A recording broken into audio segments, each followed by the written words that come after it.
jungle.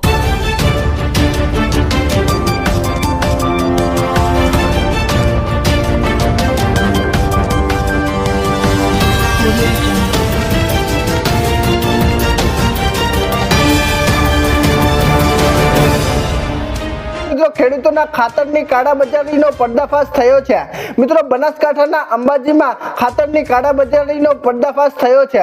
મિત્રો પોલીસે ખાનગી ગોડાઉનમાંથી 60 કટ્ટા યુરિયા ઝડપી પાડ્યું છે, જેની મિત્રો બાઇક અને રિક્ષા દ્વારા હેરાફેરી થતી હતી।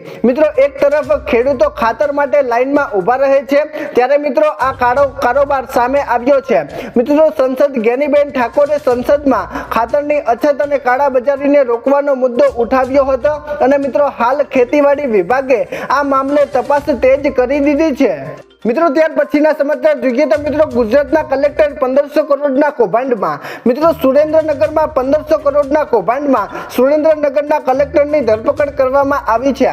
મિત્રો ઈડીના દરોડા બાદ કલેક્ટર રાજેન્દ્ર પટેલની તાત્કાલિક બદલી કરાઈ છે અને મિત્રો જીએડીને હવાલે કરાયા છે। મિત્રો નાયબ મામલતદાર ચંદ્રસિંહ મોરીના બેડરૂમમાંથી 67.50 લાખ રૂપિયા રોકડ મળી આવ્યા હતા અને મિત્રો વાધાજનક દસ્તાવેજો સાથે મળી આવતા તેમની મિત્રો ધરપકડ કરાઈ છે। મિત્રો કોર્ટે આરોપી 1 જાન્યુઆરી 2026 સુધીના રિમાન્ડ પણ મંજૂર કર્યા છે અને મિત્રો કલેક્ટરનો વધારાનો ચાર્જ ડીડીઓને સોંપવામાં આવ્યો છે। મિત્રો ત્યાર પછીના સમાચાર જોઈએ તો મિત્રો ડિલિવરી સેવાઓ હવે બંધ થશે। મિત્રો દેશમાં સ્વિગી, ઝોમેટો અને એમેઝોન જેવા પ્લેટફોર્મ ગીક્સ વિકસે 25 થી 31 ડિસેમ્બર હડતાલનું આયોજન કર્યું છે।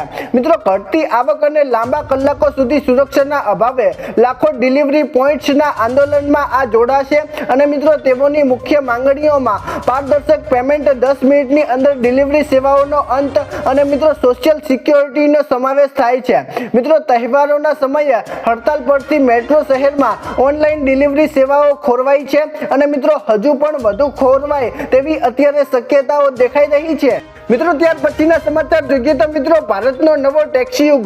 મિત્રો કેન્દ્ર સરકાર આગામી સમયમાં નવી કોઓપરેટિવ ભારત ટેક્સી લોન્ચ કરશે એવી જાહેરાત મિત્રો ગૃહ અને સહકાર મંત્રી અમિત શાહે કરી છે।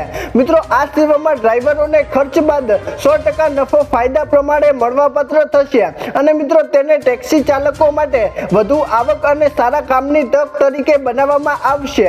મિત્રો આ સર્વિસ હેઠળ યાત્રીઓને સસ્તી અને વિશ્વસનીય રાઇડ્સ મળશે અને મિત્રો તેમજ ડ્રાઈવરોને પણ અન્ય લાભો પ્રાપ્ત થશે તેવું અત્યારે સરકાર દ્વારા કહેવામાં આવી રહ્યું છે।